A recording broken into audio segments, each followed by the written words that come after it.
and welcome to Water Wednesday. So what is Water Wednesday? So Water Wednesday, it's a Facebook live series provided by scientists with the University of Florida IFAS Extension. So every Wednesday afternoon at 2 p.m. Eastern Time, we will give a snapshot of water sciences in Florida. So we will give you just a little bit short and sweet practical information, because we know everyone is very busy now. Asking you to sit there for about an hour, it may not be practical, even not for me sitting there for about an hour. So our Water Wednesdays, usually it's like 20 to 30 minutes in the afternoon, in the Wednesday afternoon. So our very first talk is, does Florida have enough water? This talk, I would like to start our Water Wednesday with this talk. It just to let everyone know why we want to do Water Wednesday, why water is such a big deal in Florida. So today Water Wednesday will be a little bit different from other water next few topics. So we'll do a presentation. So oftentimes for our Water Wednesday, when you turn in 2 p.m. in the afternoon, you may see us outside. We'll give you some hands-on information, but today, since it's impossible for me to show you all the water resources in Florida, so I'm showing you all the beautiful pictures of Florida water resources. So the first talk is, does Florida have enough water? So before I get started, I do want to quickly introduce what is extension. Because as I mentioned, Water Wednesday, it's a group of scientists with the University of Florida IFAS Extension. So for extension, I always say the best way to describe us is we're the extension of University of Florida. It's a partnership between state, federal, and the county government to provide scientific knowledge to public. So how we deliver like the scientific knowledge, we do classes, we do one-on-one consultations, we do demonstrations, and like today, we do Facebook Lifetime. And this is our webpage. It's a solution for your life, syfl.ifas.ufl.edu. So before I answer the question, does Florida have enough water? So the first question actually is, where do we find Florida's water? So generally speaking, we can find water above ground and we can find water below ground. So above ground, we call it surface water, and below ground, we call it groundwater. So for surface water, we have rivers and streams. We have about a dozen major rivers. So those rivers are fairly short. When you add them together, it's about 10,000 miles. And we also have ponds and lakes. There are about 7,800 lakes in Florida. And we even have something that's very unique pond or lakes. It's called coastal dune lakes. So the reason they are very unique, because they don't really have a set shape or size, even it's like a composition of water. So they usually, you can usually find the coastal dune lakes about 1 to 2 miles along the coast. And as a matter of fact, you cannot find the dune lakes in a lot of places. You can only find it, it's like in Australia, New Zealand, Madagascar, and in US, you can find it in Oregon State and the state of Florida. And for state Florida, you can only find it in Walton County. It's at a panhandle. So you can see how unique it is. And of course, we also have like surface water also stored in wetland. So like we have a very famous wetland, which is the Everglades.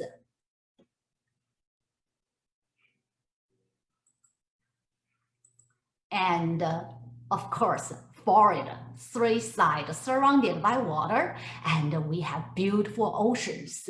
So we have our coastal, we have our precious marine resources. And also the list goes on and on. But most of Florida waters, actually, it's underground. So they are flowing through Swiss cheese rock structure. So we call it karst terrain. And the groundwater is called aquifers. So most of us, including myself, we may not see the natural setting of our groundwater. So you can see it's like you need to dive into a cave, then it's like you can see the natural setting of Florida's groundwater. But we all see Florida groundwater actually in our own house. When you turn on your faucet, the water running through your tap is our groundwater. So groundwater provides most of household water use, including drinking, bathing, flushing your toilet.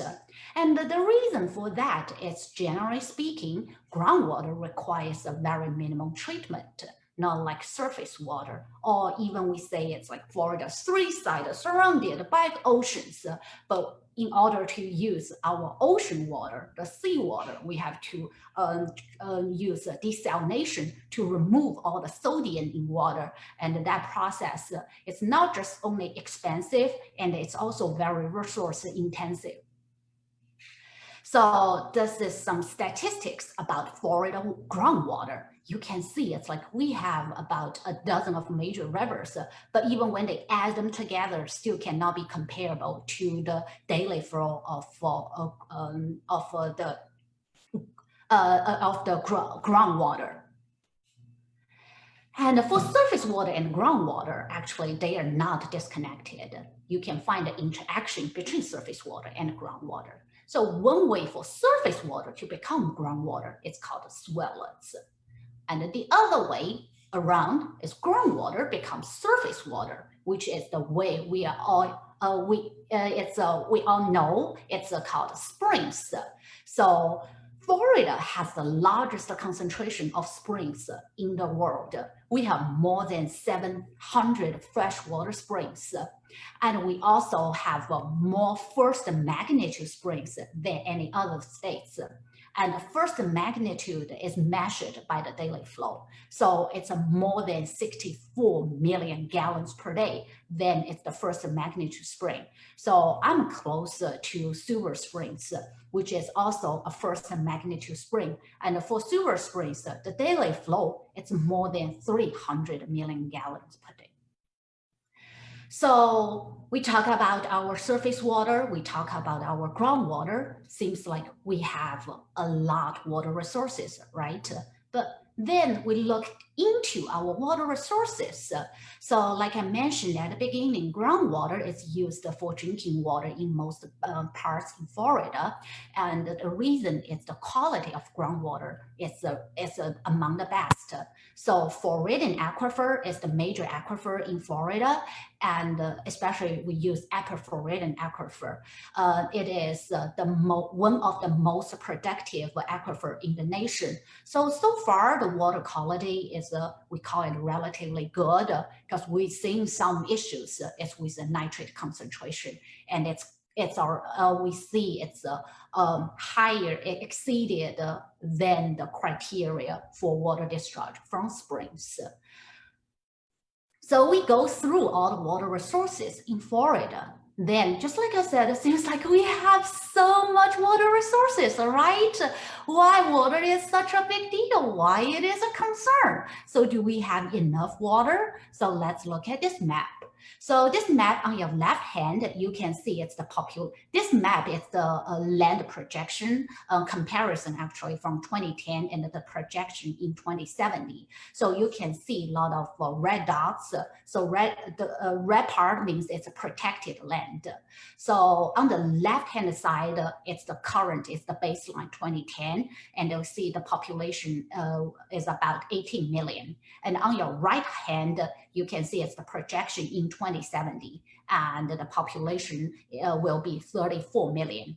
And when you look at population growth and you look at the developed land, so you will see a lot red areas in your right hand. And that means more land will be developed, and more land will be developed for population growth. So why land development will be an issue?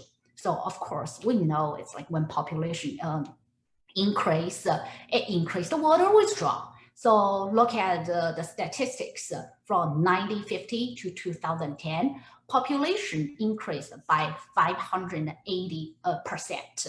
and water withdrawal increased by about 465%. So this is the map of Florida's water future. So the projection, again, the left-hand side is current baseline 2010, and the right hand is the 2070 trend. It's in the unit of gallons of total demand. The unit is gallons of water per acre. So the darker the red is, which means the more water is used per acre. And if you compare this map to this map, the land future, you can see it's a lot of red dots on your right hand. It's basically the same pattern as Florida's water future. So with population increase, we increase our water withdrawal. And meanwhile, population increase also is associated with land use. So it's just over 14 years of the late 20th century. So it's from 1989 to 2003. We've seen is we lost about 232,000 acres of natural land every year. And we also lost 33,000 acres agricultural land every year. And where did those lands go? They become developed land. So this is a satellite picture. So it's one satellite picture. So from the left hand, you can see it's a developed land, and the right hand is developed land, and the left hand is a natural land. So it looks like there's a sharp line. Seems like I pasted the two pictures together, but it's not. It's one satellite picture. Then what's the problem with this picture? So the problem is it's the runoff. With more natural land, only about 10% of water becomes runoff. So 25% infiltrate to shallow aquifer and 25% infiltrate to deeper aquifer. So when it's a developed land, then the runoff can reach to about 55%. And the infiltration rate will be like 15%, much, much smaller than 50% compared to the natural land.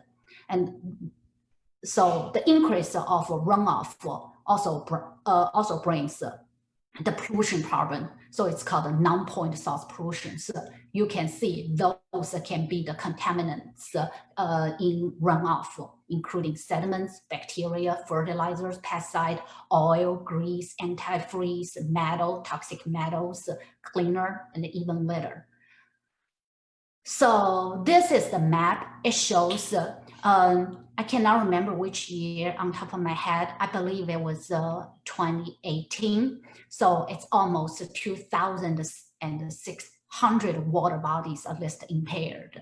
So it's a lot. You look, all the red dots covered in coastal area, and basically it's still aligned with the land development.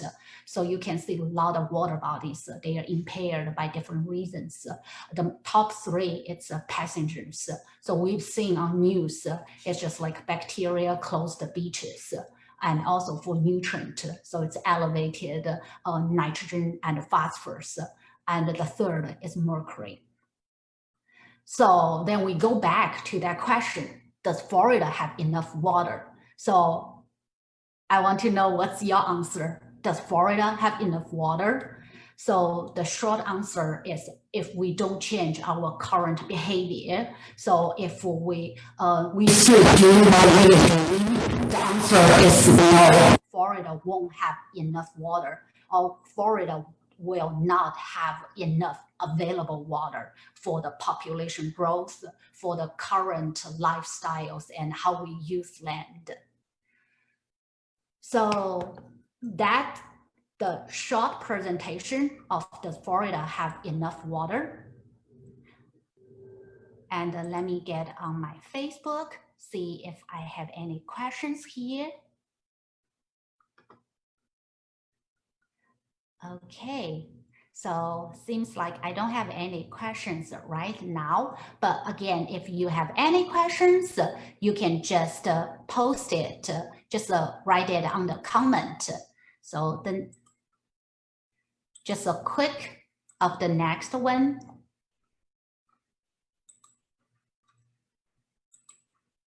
So it is today's snapshot of Florida's water. Does Florida have enough water? And our next Water Wednesday topic is the landscaping pollution solutions. So we usually joke the solution to pollution is dilution. So let's find out next week if dilution is the solution of pollution It's kind of just like, it's hard to say it. So again, thank you for all your time watching this Facebook Live. If you have any questions, feel free to write on the comments. And if you have any suggestions or what topics you want to hear, feel free to shoot me an email or just write on the comments. So thank you again, and we'll see you next Wednesday. Bye.